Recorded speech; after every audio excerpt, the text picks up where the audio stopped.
Good day everyone.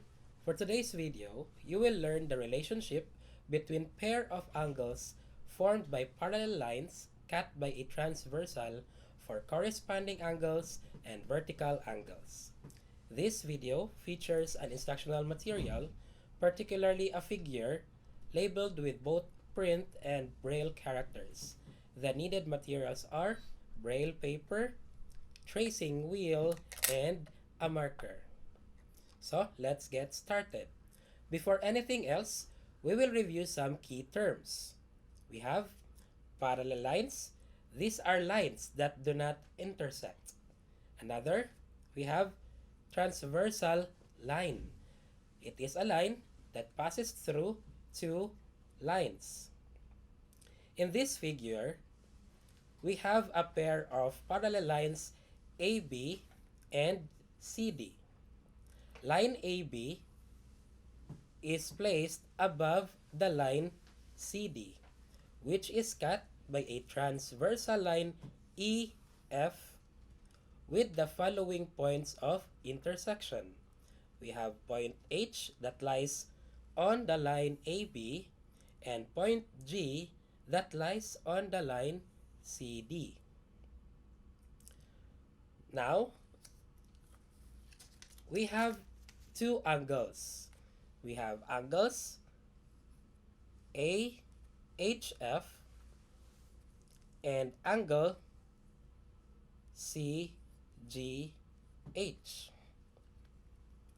For the first horizontal line, we locate angle AHF by starting from the left at point A here, going to the right until we reach the vertex, which is at point H. Then we go upwards until we reach at the point F. So that is our angle AHF. For the second horizontal line, we locate angle CGH by starting from the left at point C here, then going to the right until we reach the vertex, which is G. And then we go upwards until we reach the point H. So that is our angle CGH. Do you recognize these angles? Yes, they are corresponding angles. As a review, corresponding angles are two angles, one interior and the other exterior, adjacent to the transversal. So if we pinpoint on these angles, angles AHF and angle AG, CGH, we can observe that they are pretty much identical. In fact, if we take the parallel lines and overlap them on top of each other, the angle measures on either lines are going to be identical. With this relationship, we can say that the corresponding angles are congruent.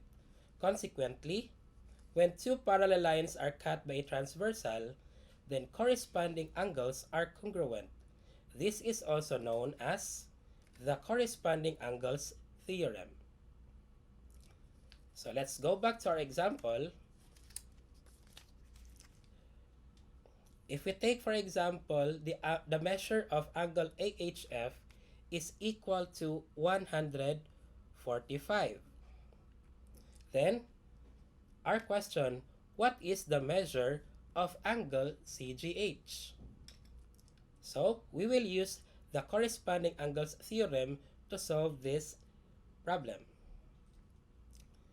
Since angle AHF is congruent to angle CGH using the corresponding angles theorem, then we can say that the measure of angle CGH is also equal to 145.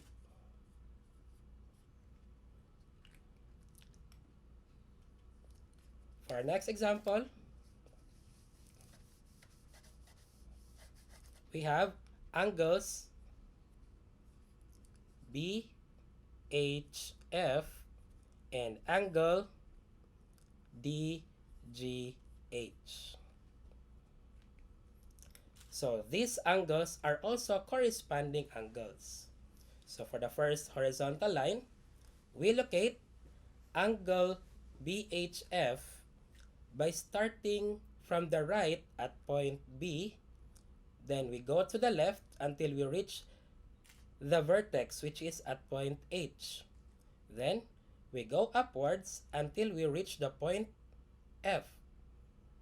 For the second horizontal line, we locate angle DGH by starting from the right at point D, then we go to the left until the vertex which is at the point G, and then we go upwards until we reach the point H. So these are your angles BHF and DGH. So if the measure of angle BHF is equal to 35, then what is the measure of angle DGH? So using the same theorem, the corresponding angles theorem, angle BHF is congruent to angle DGH. Therefore, we can say that the measure of angle DGH is also equal to 35. Now, we have another angle, pair of angles, angle AHF and angle GHB. For the first horizontal line, we locate angle AHF by starting from the left at point A here, then we go to the right until we reach the vertex which is at point H.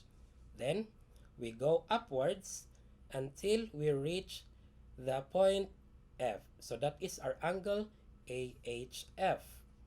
Then for the second horizontal line, we locate angle GHB by starting from the left at point G, then we go upwards until we reach the vertex which is at point H, and then we go to the right until we reach the point B. So that is our angle GHB.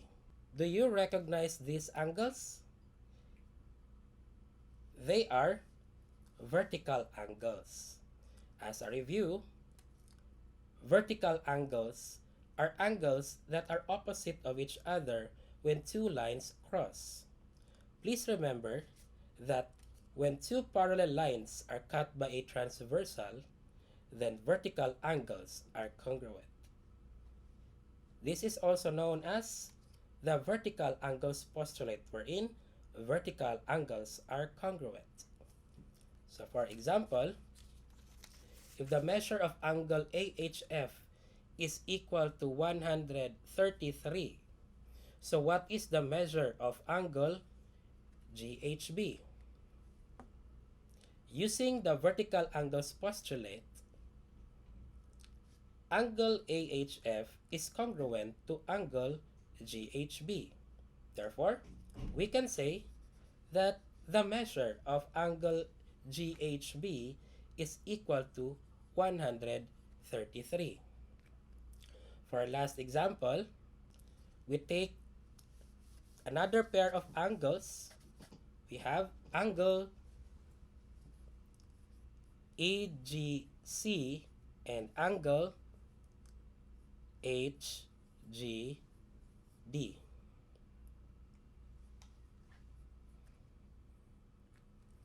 These are also vertical angles. So for the second horizontal line, we locate angle AGC by starting from the bottom of the transversal line at point E, then we go upwards until we reach the point G. Then we go to the left until we reach the point C. So that is our angle EGC. For the first horizontal line, we locate angle HGD by starting from point H here, located at the intersection of the line AB, Then we go downwards until we reach the vertex, which is at point G. Then we go to the right until we reach point T. So this is angle HGD. So if the measure of angle EGC is equal to 40, what is the measure of angle HGD? So utilizing or using the vertical angles postulate, angle EGC is congruent to angle HGD. Therefore, we can say that measure of angle HGD is also equal to 40. I hope that you learned something from this video. Thank you everyone. See you on the next video.